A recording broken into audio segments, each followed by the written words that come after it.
Hi friends, welcome to smart Indu happy hours YouTube channel. నేను వచ్చి మిరియాల రసం చూపిస్తున్నాను. ఇది సింపుల్గా అయిపోతుంది.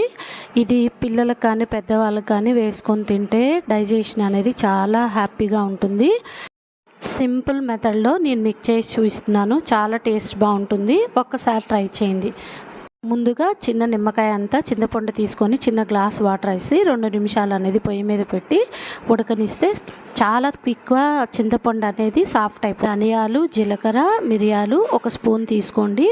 4 రెబ్బలు చున్నులపాయలు మొత్తం కలిపి మిక్సీ జార్లో వేయండి. ఒక చిన్న ఉల్లిపాయ, 2 పచ్చిమిరపకాయలు, 1 టమాటా అండి, కొంచెం కొత్తిమీర, కరివేపాకు, కొంచెం ఉప్పు, కొంచెం పసుపు, మిక్సీ వేసుకున్న ఈ పౌడర్ మొత్తం వేసి దీన్ని మొత్తాన్ని బాగా క్రష్ చేయండి. అప్పుడే టేస్ట్ అనేది బాగుంటుంది. చింతపండు క్రష్ చేసుకొని గుజ్జంతా తీసుకొని ఒక 2-3 గ్లాసులు అనేది వాటర్ కలుపుకొని వేసుకుంటే పులుపు అనేది కరెక్ట్గా సరిపోతుంది.